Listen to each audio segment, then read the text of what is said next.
Hello again. My previous video ran way longer than I expected it, so I'm going to have a very short video here. I mean, less than 5 minute video here talking about this subject now. This is again the 16th day of June, 2024. It is again Saturday, and now it is 10 till fucking 10. The first video was much longer. How did we get here? Was my question in the first one. This one is going to be to put to rest the notion that Hamas and the Palestinian resistance just completely ignored Joe Biden's fucking Israel's fucking peace plan deal offer, which I've talked to until I was blue in the face. I can't talk about it anymore. It's ridiculous. Their suggestions were ridiculous.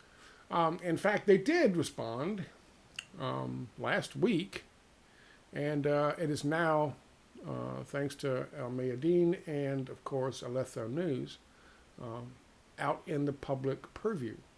And so I have copied it from those sources, and I have put it up on my website so you can see it. I also put it on my Substack so you can see it, because it's important to look at and read and to understand. This is it.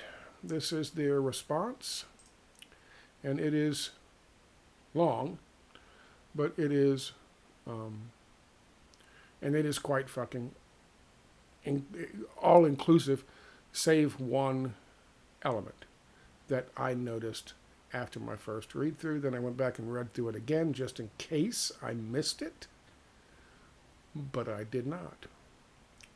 It's not here. And what am I talking about? In this, how many different articles are there in this talking about the first, second, and third phase of this ceasefire arrangement, this ceasefire deal, which they meticulously detail exactly what's going to happen and the time frames it's going to happen and how many, what day, or the first day and the 8th day and the 16th day and the 42nd day of that 42 day. They're broken down into 42-day sections. What needs to be done? It's a 14 point, 15 point, 16, 17, 18 point fucking plan that they claimed, including Mr. Blinken, claimed didn't exist. Well, it did exist. And then, of course, they couldn't claim it didn't exist anymore, so they had to say, well, they have submitted something, and there are some things that we can accept, some things we cannot. But Israel's plan, they accepted the plan without a doubt. They did not accept the plan. In fact, many people, including the day they were voting on the plan at the UN Security Council, Resolution 2735, the representative from Israel made it very clear they would not accept the plan. Of course, in spite of the fact that everyone said from Israel we're not accepting the plan, we are told by Biden and his fucking administration of liars and CNN and MSNBC and Fox News that indeed glorious Israel had accepted the plan. They did not. They said there was no response from the resistance in fucking Gaza. There was. And here it is. And we know they've had this for a while because they said, they let things slip. They're like, well, they said something about, Russia and China being guarantors on this agreement, and we can't have that. They were talking about that early last week. So they had this in their possession, and they lied about it, as they often do. But of this 18-point, 3-phase, long fucking plan that they submitted, there is one thing that is glaringly absent, and that is a demand that Israel recognize the Palestinian state. And that seems like a big one, a big concession. Now, yes, there's opening the borders. There's getting the Israelis off the Philadelphia corridor. There's removing all fucking military IDF forces and structures out of Gaza. They specifically mention multiple times the Netzarim corridor. They call it the Netzarim axis. They are very interested in getting that thing shut down and deconstructed. Why? Because they know what it is. It's the Nakba Highway, leading to the Nakba Pier. The importance of that is paramount in this, because it's mentioned multiple times. There are actually two striking omissions. I noticed one that I put in my statement about this before the actual text. And again, hat tip to Aletho News, who brought this to our attention. And then, of course, Al-Mayadeen, the source of this. There's two glaring omissions that I'm befuddled. That befuddle me. Befuddle me? Every now and then when I wake up in the mornings, I grab a thesaurus and I flip it open and I go like this, befuddled. Okay. I'm befuddled by these two omissions. The first, of course, being the demand that Israel recognize the statehood of Palestine. That's a big one. The second one is there's no mention of the West Bank. None whatsoever.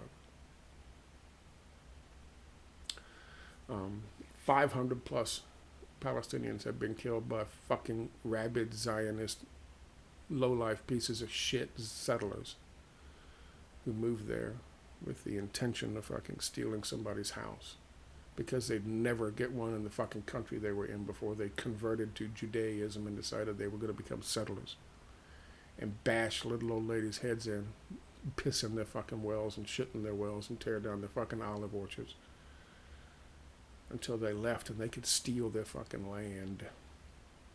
My opinion of settlers is very, very low. Those people you see in Kensington Avenue, all bent over, staring at the ground, still with a needle in one hand, I think more highly of them than I do settlers. And that is not exaggeration. And it's not even close, to be honest with you. It's not. No mention of the West Bank, which I thought was odd, befuddling, and no mention of Israel recognizing the statehood of Palestine. Now, these are concessions, I'm sure, that they knew.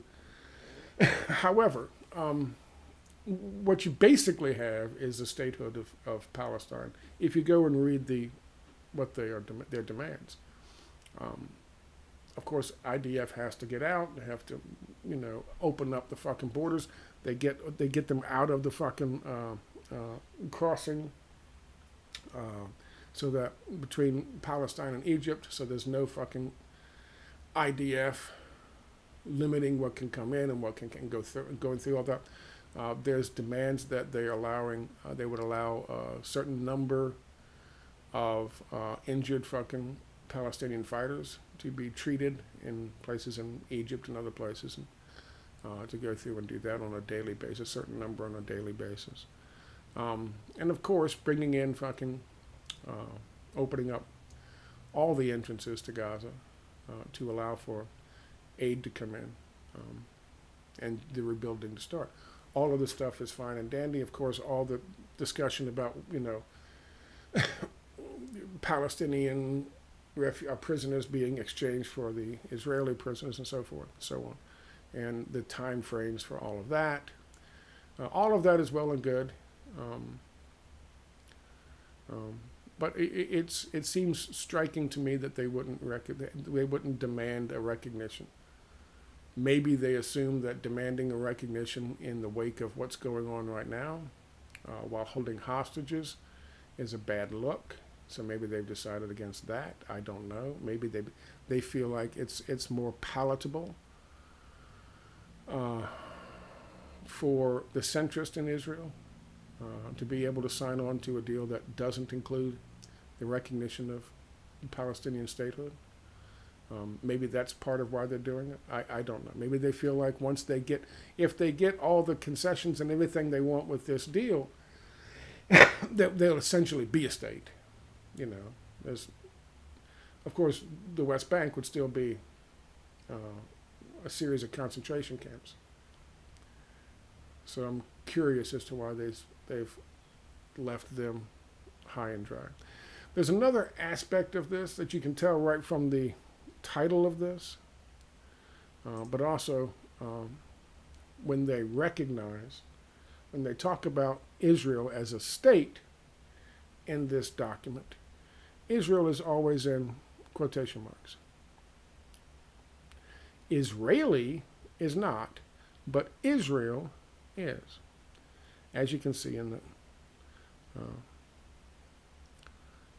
title. I'm trying to find an example here where they show that Israel. See, Israeli means the individuals and the people living there. Israeli prisons, Israeli people, Israeli civilians. Israel is always in quotation marks. And I think that's kind of a indication of what they want, and that is, we'll recognize you as a state. We'll take the quotation marks around your fucking name of your country when you recognize us. So that's something to look at too. It's an interesting read to see what they want. The Netzerim corridor is a big one for them. They mention it multiple times. Getting all the IDF off of the Philadelphia corridor and away from the that crossing down there in the southern part of Israel, southern part of Gaza, is a big one for them. Of course, it's a non-starter because the Zionists in Israel, they feel like once they've bombed something and occupied it, it's theirs, and they're going to take it and they're going to keep it and they're going to hold it, like Golan Heights and so forth. Like what they have in fucking the West Bank, like East Jerusalem. So it's a non-starter anyway. But it's a life lesson into just how far our politicians will go to lie to us about what's happening in the fucking rest of the world. They'll lie to us about what's happening in the United States. Right to our fucking faces, and have the fucking gall to say, who are you going to believe, us, the authorities, or your lying eyes? They'll certainly lie about what's happening in Gaza and what's happening between the negotiation process between, Palestine and Israel. And it's sad that we live in a world like this, but we do. That's just the way we are. That's the way it is.